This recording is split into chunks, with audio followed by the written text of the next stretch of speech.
நமக்கு கொள்கை இல்லையா? எப்படி நமக்கு கொள்கை இல்லையா?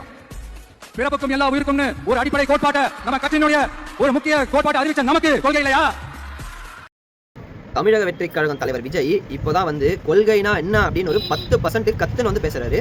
எல்லா மேடையிலுமே பிறப்புக்கும் எல்லா உயிருக்கும் இது ஒரே ஒரு வார்த்தையை கத்து வச்சு அவர் மேடையா ஏறி பேசுறாரு.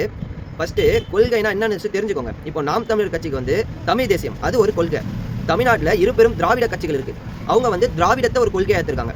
அது போக கம்யூனிசம் ஒரு கொள்கையா இருக்கு. அந்த மாதிரி ஒவ்வொரு கட்சிக்கும் ஒவ்வொரு கொள்கை இருக்கு. உங்க கட்சியோட கொள்கை அப்படின்னு என்னன்னு கேட்டா எல்லா மேடையிலுமே பிறப்புக்கும் எல்லா உயிருக்கும் அந்த ஒரே ஒரு டைலாக் ஒரு டைலாக் தெரிஞ்சு வச்சுன்னு அதை மட்டும் சொல்லின்னு இருக்கீங்க. அப்போ கவின் ஆணவ படுகொலை அப்போ ஏன் வாயை மூடிக்கின்னு இருந்தீங்க? நீங்க தான் வந்து சமூக நீதி சாதிய வன்கொடுமை ஒழிக்கணும் அப்படின்னு சொல்றீங்களே. அப்போ கவின் ஆணவ படுகொலை அப்போ எந்த ஊருக்கு யாரு கூட எந்த ஃபிளைட்ல தனியா டூருக்கு போயிருந்தீங்க? ஃபர்ஸ்ட் வந்து கொள்கைனா என்ன அப்படின்னு ஒரு எக்ஸ்பிளனேஷன் கொடுங்க. கொடுத்ததுக்கு அப்புறம் நீங்க பேசுங்க. எல்லா மேடையிலும் ஏறி நின்னுக்குன்னு பிறப்புக்கும் எல்லா உயிருக்கும் நீங்களும் இப்படி தான் இருக்கிறீங்க. உங்க கட்சிக்காரனே இப்படி தான் யாராச்சும் ரோட்ல போறவனை கூப்பிட்டு உங்க கொள்கை என்ன பண்ணா பிறப்புக்கும் எல்லா உயிருக்கும் அதுக்கு தான் அதுக்கு விளக்கம் சொல்லியானா தெரியாது. ஏன்னா எங்க தலைவனுக்கே தெரியாது. ஏன்னா அவனுக்கு எழுதி கொடுத்தவனுக்கே தெரியாது. இதுதான் உங்க கொள்கை.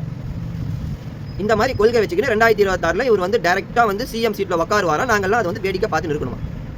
பார்க்க தானே போறோம். 2026 நீங்க சிஎம் ஆக போறீங்களா இல்லைனா வந்து என்ன ஆக போறீங்கன்னு.